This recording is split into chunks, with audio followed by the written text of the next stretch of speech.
It's an honor to be joined by two members of Simple Plan, David Desrosiers and Jeff Stinko. Gentlemen, hello, welcome. Hey, how you doing? Good, how are you guys? Good. Good, man. Good to see you. It's good to be back here. So the new album is Taking One for the Team. I had to listen to some of the tracks, and there are a few writers, critics out there that will say a few of the tracks are a bit of a departure for you guys in terms of your sound musically. Where did that come from, and how would you say that this album sort of came together for you guys? Yeah, I would say that if anything, you know, on album 3, our eponymous record, we took more chances then. And over the years, we decided that Simple Plan is an elastic kind of aesthetic that could probably, you know, bring us into places that, you know, that would be kind of uninspected, you know. And on this particular record, if anything, we decided to throw back even more to our first 2 records, you know. So it's very pop punk, very melodic, very energetic. But yes, there are moments where, you know, we're trying I Don't Want to Go to Bed, like a funkier track. We're thinking about I Dream About You, Singing in the Rain. These tracks are, you know, slightly left field for Simple Plan. The reality of it is, over the years, you have to maintain a foot in your history, in who people expect you to be. But at the same time, as musicians, you got to keep things interesting. So I think it's important to push the boundary, respect who you are. Certain times, you know, we probably went too far over the years. But I think as long as you do it with honesty, integrity, Simple Plan could be the vehicle for many different genres. Well, and, you know, what does that say about sort of the culture of music as a whole, that, you know, critics and those who write about music so often want to box bands into a specific corner or a specific genre, being like, this is what you have to be because this is what you became famous as? I mean, yeah, that's always been a weird one, and to be honest with you, since the record number 2, like, we always, like Jeff was saying, we always tried to be sounding like Simple Plan, you know. And it's like people want to put you in a certain genre, but at some point, like, Pierre's voice is very recognizable, and whatever he's going to sing on is going to sound like Simple Plan. I mean, that's what I feel like. And the reality of it is, it's easier to box things, you know. When you have a friend that wears crazy hats, people know him as a crazy hat guy. As soon as he does it anymore, people are confused. Yeah. And it's suddenly the girl is the girl with the redhead, you know, and she becomes the pink-haired girl, and that's just weird, you know. It confuses everybody. It's just easier to box everything and make it, you know, easy to swallow and easy to understand. But yeah, I think being in a band is an evolving thing. It's a dynamic process. But we are still the same 5 guys. You know, that's an anomaly in this day and age of music. Same 5 guys, kind of fighting the same way in the studio. We're still very much involved and passionate about what we do. But as I said, you know, people expect you to do certain things, and that's all right. I mean, it's part of it. You know, you wouldn't expect the Rolling Stones to come out with a Drake record, you know, and that's fair. You know, I understand that. But at the same time, if they did collaborate with Drake and do something crazy and really fun, I'd be up for it. You mentioned that, you know, all 5 of you are still together after nearly 20 years, which is pretty rare these days. Yeah. And you know, it's well known that Pierre and Chuck are in charge lyrically, but how much do the rest of you as a band contribute to the actual music of each song? I mean, it really depends. It's a song-by-song basis, but I would say that the more the Giller we get, the more respect out of the others you get, and the more freedom you kind of get to. You know, for instance, there's this track called I Don't Want to Go to Bed that has some kind of a weird bass line, like super funky, and everybody's like, it's not weird anymore, but it could have been weird. Yeah. And we were like, well, you know, David, are you up for it? It's kind of strange. Like, how are we going to do this? David just walks in and pops like the craziest funk bass line. Nobody knew that he could actually do that. And suddenly, you know, the guy steps up to the plate and nails it. So the process is about that. We're challenging ideas, you know, as we get into the studio. Arrangements. We'll challenge, you know, melodic content. And that's the process. So it's basically, if anything, on this particular record, we went back to living together throughout the process of the record. We were discussing ideas, you know, like all the time, getting in there and kind of reconstructing the songs from the ground up and challenging the ideas. So the process is very very much about a lot of discussion, a lot of trial and error, and yeah, I would say that there were tracks where, you know, the whole arrangement was there. We scrapped it, redid it again. Yeah, it's a song by song thing, but definitely a lot of discussions. I wanted to ask you about I Don't Want to Go to Bed, because that's a very interesting track. I love the music video. I don't know, where did that come from? They basically do Baywatch. That came from Chuck's wet dreams back in Well, it was probably his desire to show his six-pack shirtless as well. That's right. You know, I mean, growing up, with the age that we are, we've all watched Baywatch, you know, and I didn't have money to buy Playboy, so that was the closest I got to erotic I mean, content. we had two really good reasons to watch it.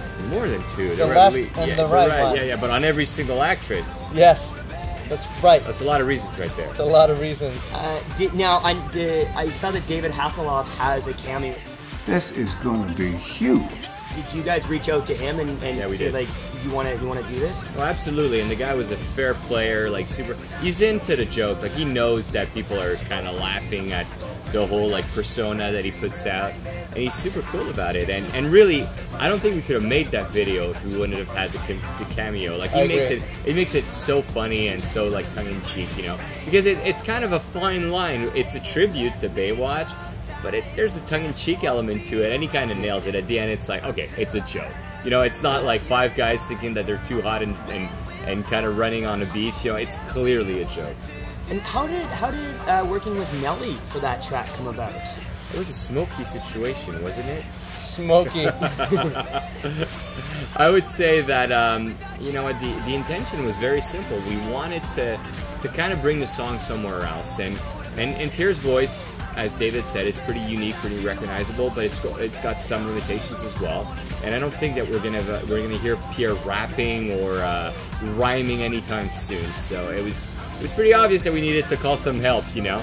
And we put a list together of singers that had, you know, a knack of keeping things melodic, but at the same time more, you know, urban, more. And Nelly was on top of the list, and he accepted, you know. And the guy's just super talented, you know. He came up with like crazy lyrical ideas on the spot. Yeah, on the spot. Just nailed them, harmonized them. Super musician, super nice guy. So it was cool to work with him. You know, we're talking about this album, and I think there's a perception among some that, you know, if you watch videos like you and other sort of Canadian pop punk people, that there's a certain silliness that goes into it. How do you guys feel about that sort of representation, if you will? Yeah.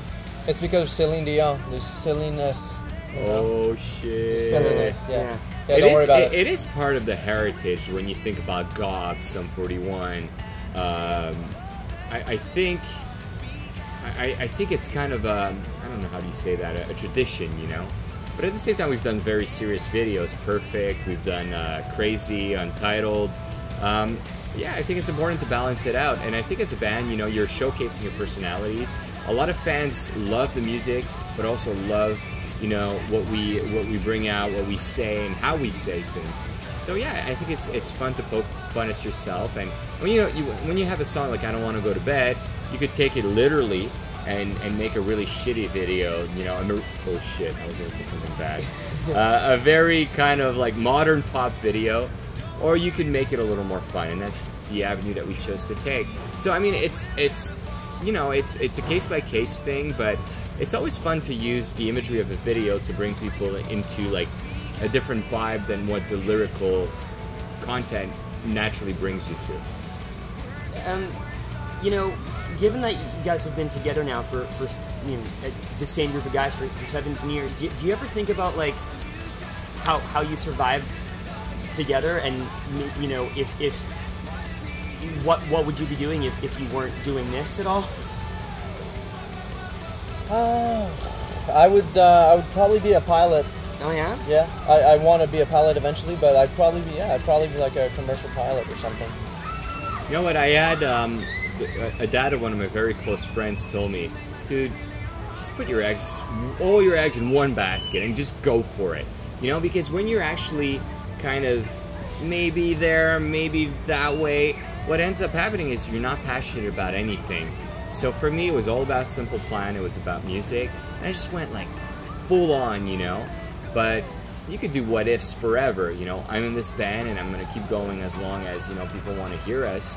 We're good friends. We still get along. We're still very passionate about it. So yeah, we're going to keep going. And as far as what I could have done, or so many things, you know, and you know what? Now people live longer than ever. Maybe I'll be able to go back to school, and no, that's not going to happen. But you know what? Like, there's so many options that I could do. You know, I love doing business. You know, I've had ventures. I still will have ventures. You know, business ventures. Yeah, I think it's a passionate world. It's a fun world, and I'm going to try different things. You know. Finally, would you, if you could pick one song off of Taking One for the Team that was your favorite, do you think you could pick one? It's very difficult, but I would say that.